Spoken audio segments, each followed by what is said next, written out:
Hey everyone, thanks for joining us. We've got an I/O special. Sergey Brin. We're talking all things Google. Thanks for taking the time to chat. Thank you, Logan. And you and I are all the time in chat spaces on all kinds of products, but it's nice to hang out in real life. Yeah, it is my California experience is always, it's incredibly fun. I spent a bunch of time with Korai yesterday and today, and like it's like you feel the warmth and the humanity of AI progress when you spend time in person with everyone. So it's been a ton of fun. But we're sitting here at I/O, and I think the general sentiment from the world, and I think also from the team internally, is like incredibly great day for Google. A ton of progress across models, across all of our products. What's your take? What's your reaction? Obviously, there's a lot of stuff we still need to do, but where's your head at? Yeah, I think it was definitely a phenomenal set of announcements. Honestly, I probably didn't even know about 30% of them or so. There's only so much time, and I'm kind of deep in the weeds on Gemini, and I didn't even know about the virtual fit, for example, for products in Google Search. Yeah. I didn't realize we were shipping that. So there were many things that also even surprised me. That was great. I think the reception's been great. There are so many things, though. I think it takes a while for people to explore them, wrap their heads around them. And obviously, we're very busy delivering all of them right now. And it's a lot of energy across the way, just make sure things are actually shipping smoothly, that people are, able to sign up for Ultra, have all those new features and so forth. Yeah. I feel like I/O is the start of lots of work for lots of other people. It's like at the finish line for some teams, and then it's like the starting line for a bunch of other teams. How do you think about, obviously we launched more, there's a bunch of Gemini announcements, Gemini Diffusion we'll talk more about later, DeepThink, which is like continuing to push the frontier on reasoning models. I see you in the reasoning strike chat all the time, sort of pushing on people to keep pushing the frontier, which I love to see. How do you think about sort of maybe how you think about your focus, but also just like generally the like DeepMind team's focus around like Veo and Imagine, and we have like a whole suite of generative media models. We just announced a Lyria, our music model, and then also at the same time like the core Gemini main model. Like how do you work on the Gen Media stuff at all, or is it mostly like laser focus on Gemini at the moment? Mostly I'm on Gemini, the core text model. Primarily because I think that's what will lead to, for example, self-improvement. Yeah. Will help us code and develop the science behind AI even better. So that's the number one focus that I have. At the same time, the generative media is so amazing. Yeah. I mean, that is just so superhuman, I mean, with a text model, there's some like math problems or whatever that I might be able to solve that it gets wrong or something like that, or stumbles on a piece of code, although that's less and less frequent. And I actually end up now relying on Gemini to do some like coding, math, and so forth. But nevertheless, it's sort of in the range of human. Yeah. Given my artistic talent, there would be zero chance of me ever coming up with either, an image or a video. I mean, just the amount of work that would, I imagine, would take if I was an expert, videographer, 3D renderer, or whatever, special effects person. I mean, that's got to be, a month of solid work to get the thing that I can get in a few minutes.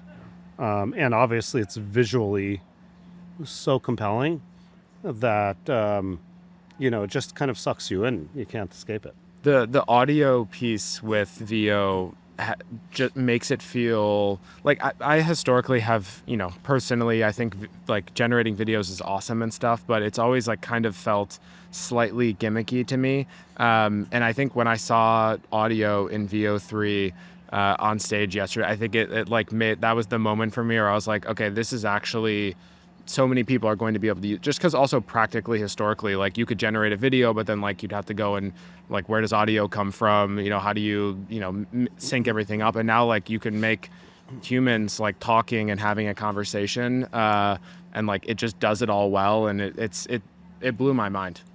Yeah, you're right. I mean, I've been a huge fan of that. I'm like a pretty visual person personally. I'm not like a very, I guess, audio person, but over the years, especially, like with Google Glass, I mean, the moment we added some sound, I mean, that's just like, it adds so much richness to have sound. Yeah. I mean, it's like you're better off adding audio than adding like 3D, for example.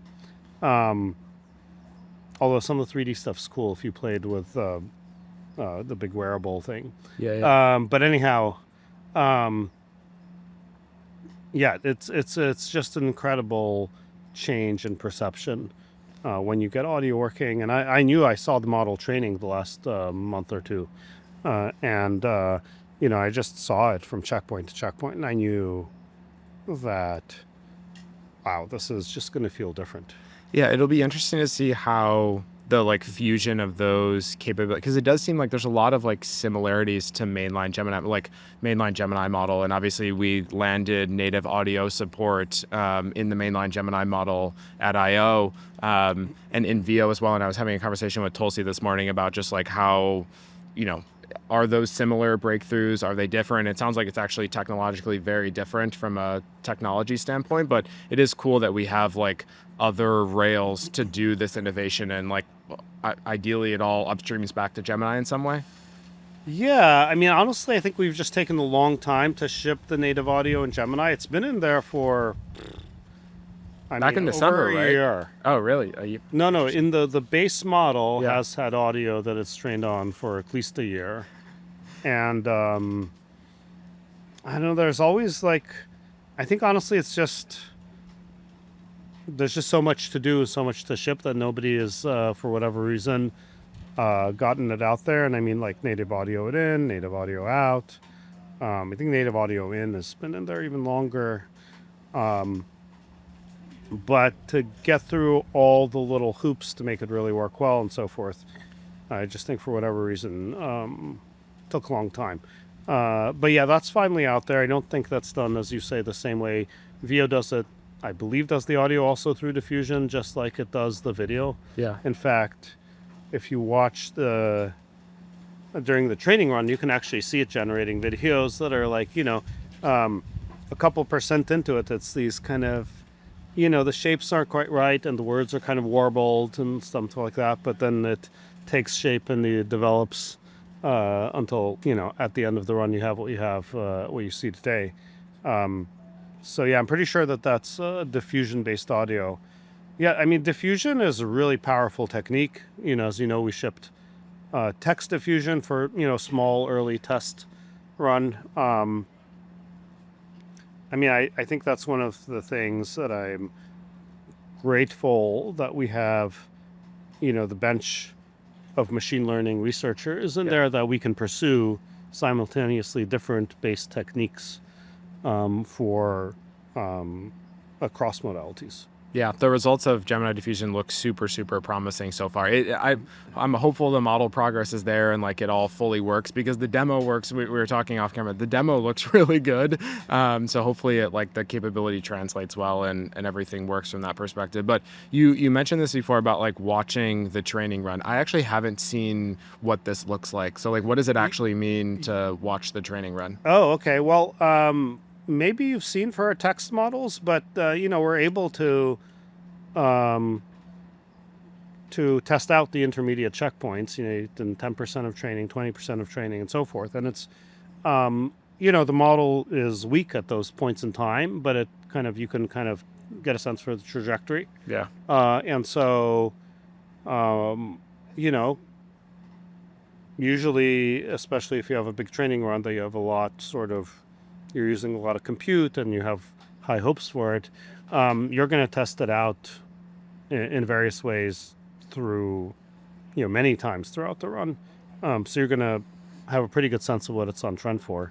Yeah. So that's true for the text models. That's true for the diffusion, video model for Veo.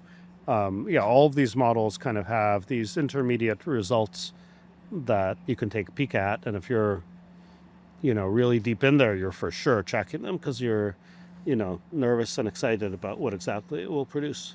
Yeah. I need to come and hang out in the MK more and watch 100%. Yeah, come over later. Yeah. and watch some of them. Yeah.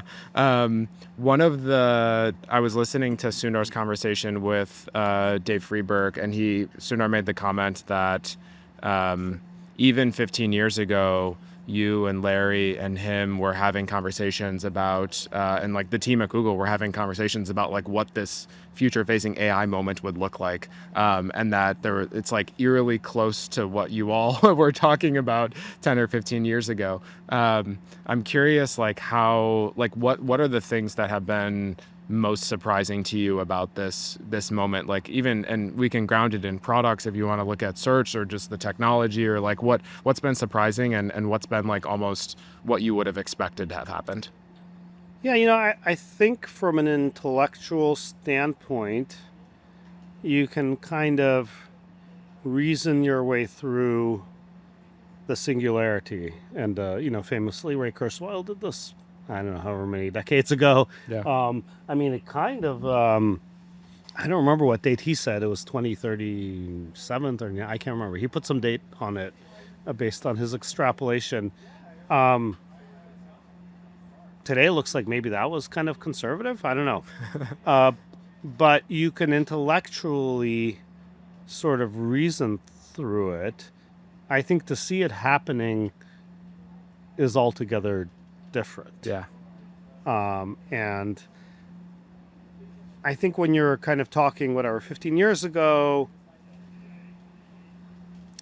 I won't say you're like joking around. You're like truly talking about it, but you're kind of like, imagining the science fiction future, but it's almost like a game, like you're just kind of, chatting with the other folks who are interested in it. Like, I think it's fun. But yeah, as I said, seeing it actually start to happen, feels very different. Yeah. And of course, the way in which it happens is pretty surprising. And I can give you an example. I mean, the fact that language models seem to be right now the way that, AI is developing, I don't think you necessarily would have known that 15 years ago. In fact, DeepMind, in the past, and even now to a certain extent, has bet a lot on this kind of physical grounding, that it's important to have kind of a physical world to ground on. And we're obviously doing experiments in that vein, like Genie and whatnot. But the fact that these language models have come as far as they have wasn't obvious. And an interesting side effect of that, especially with the thinking models, is that they are also surprisingly interpretable. Like, you can look through the thoughts of one of these thinking models and how it's coming to the conclusions that it's coming to. You can't necessarily, without a huge number of tools, inspect the weights of the model and try to infer stuff from that. But you can understand, a lot of its reasoning in very understandable terms. So I think that's kind of, you wouldn't necessarily have guessed that 15 years ago. Yeah. So that's been an interesting surprise, which I think gives a lot of comfort, not infinite comfort. I'm not saying we should ignore it, but from a safety standpoint, the fact that these things do to some extent say what they're thinking, I think is a big plus. And yeah, there are papers out there about how they're sort of lying and stuff, but I think that's a relatively smaller effect. What's your sense, just being close to the model training process today, as far as like how different or how similar it's going to look as the models move from being like text in, token out, or text out, to being like actual systems? And I think we're actually like, we've already taken it, like Gemini 2.0, like search is natively in there, code execution is natively in there, like the model is learning that in the process. Do you think the like training infrastructure, or just like the way we think about models, is going to be fundamentally different as they're not models anymore, they're really like full systems that we're baking for people?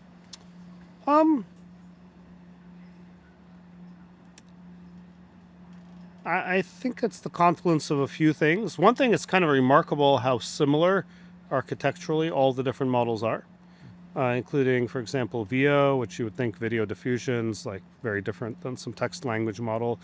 But architecturally, there's a huge amount shared. It's kind of astonishing how much is shared, and a lot of it, uses transformers at the core, which, thanks to Noam and crew, we've had now for approaching a decade.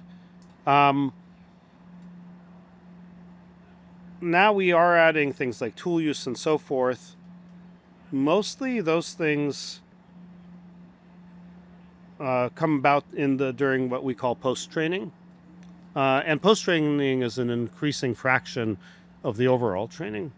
It used to be that everything was like 99% pre-training, and it's sort of shifting now maybe it's 90%, will be 80%, and so forth.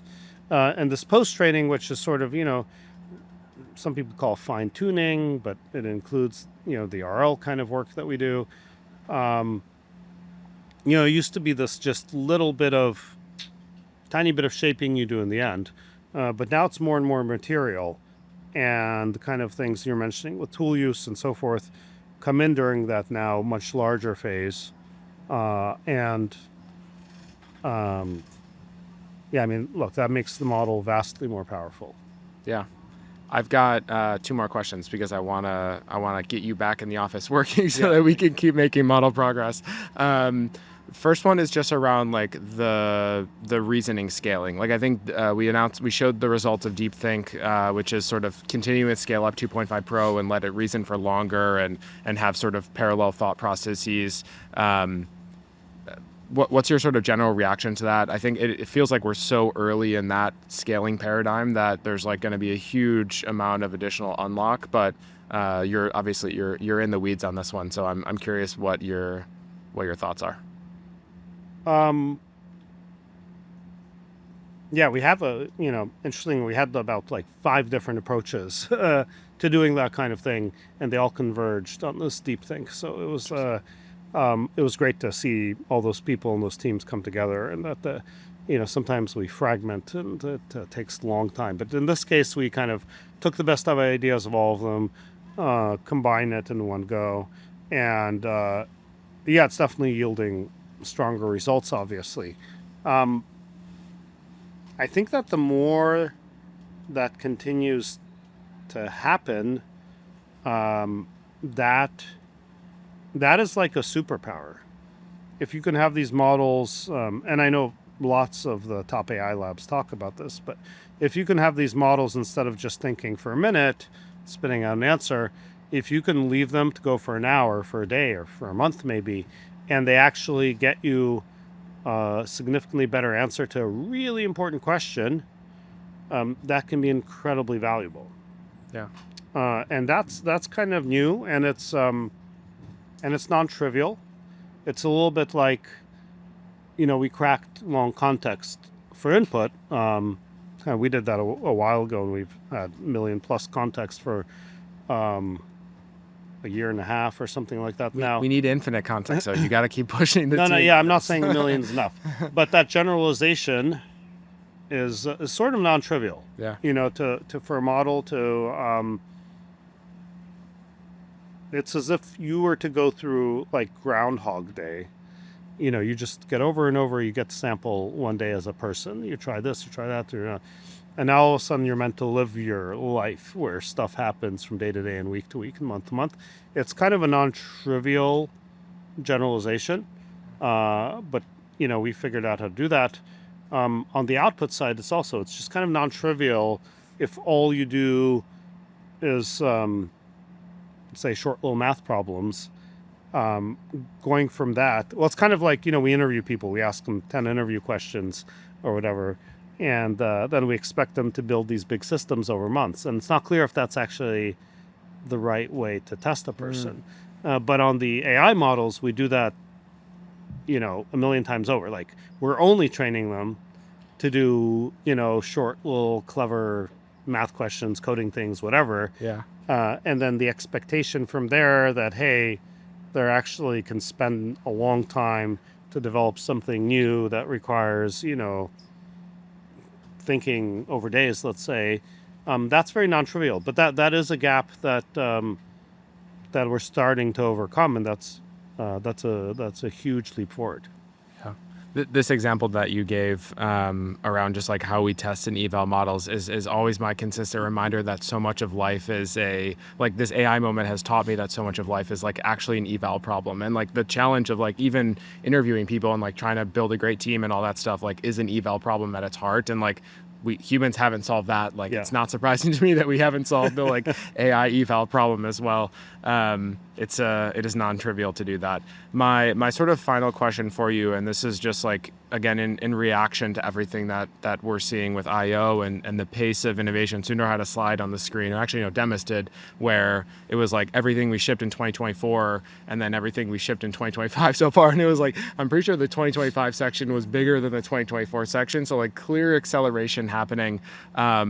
And it feels like, at least on a personal level, for me joining Google, I've been here almost a year, or a little more than a year now. Like Google truly feels like a startup experience to me, and I'm curious to get your reaction to that, but also just like your reaction in general, having like seen Google grow and expand and everything that's happened in the last 20 years. How you think about that? And Great question. I mean, first of all, I think companies need to periodically reinvent themselves. There are different important technology shifts, I guess. We started as a web company. We had to make mobile work. We're never particularly good at social, to be honest, as an example. But, now we're in the AI domain. And I think from there, it's exciting because in some ways Google has always been an AI company. Yeah. We've always been about large-scale data and analysis.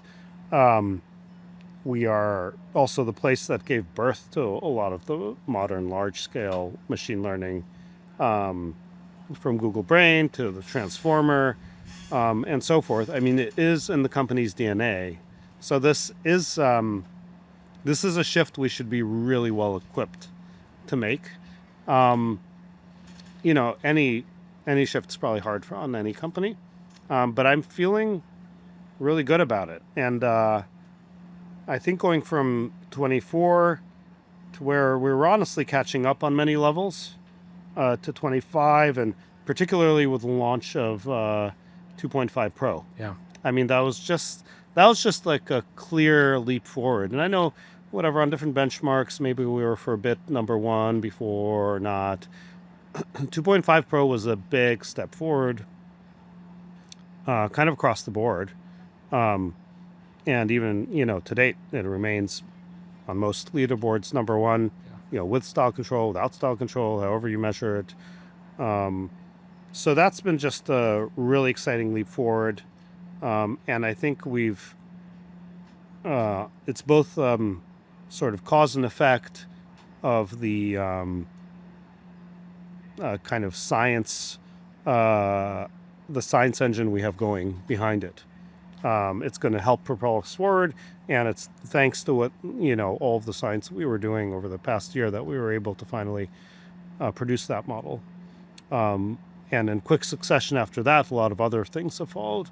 We've already gone through a few different iterations of the 2.5 Pro model.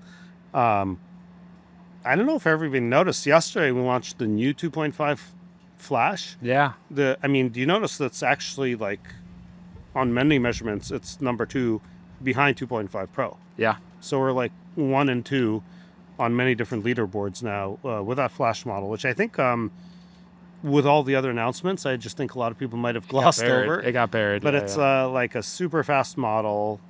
It's really powerful. I think it's going to appeal to a lot of use cases. But really with that kind of cornerstone of 2.5 Pro this year, I think for us to be able to build off of that and continue the momentum is really exciting. it's going to be a great year.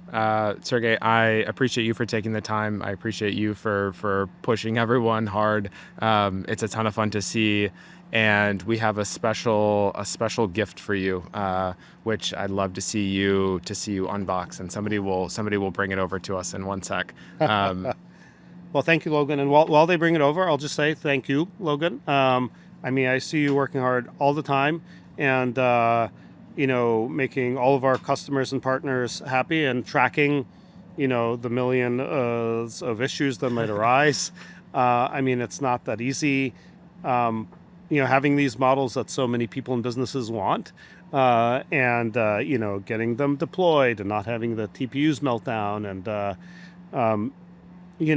every little nuance, from function calling to caching to all the million things. And I see you being really good about putting the customers first, communicating the needs back to the team, being just really on top of the ball. So the thank team's you. crushing it. No, thank you. The team's crushing it.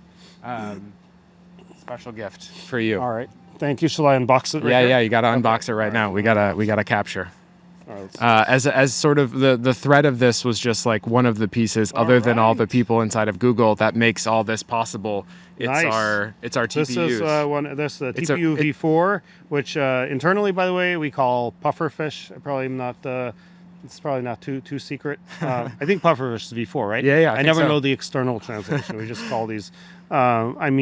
These were the hottest thing to come by like a year or two ago. We've moved on to newer generations now, but we still do a lot of our work on these. So this is great. Yeah, hopefully we'll get a bunch of these in the MK for the team. And This is really cool. It's a real one. They had to take it out of a data center somewhere. It was not being used. We were not taking compute down. Really? Okay. Emma's Be gonna careful. come find We us. definitely need Yeah, these. we need the TPUs. Sometimes some of the early samples are a little bit faulty, and maybe it's one of those. Yeah, but I'm sure it I was. appreciate it. This is super nice. Of course. I'll give you a little zoom in on there. Thank you. Thank you. Thanks, and thanks Logan. for tuning in. For folks who are listening, this is Release Notes. Thanks for watching.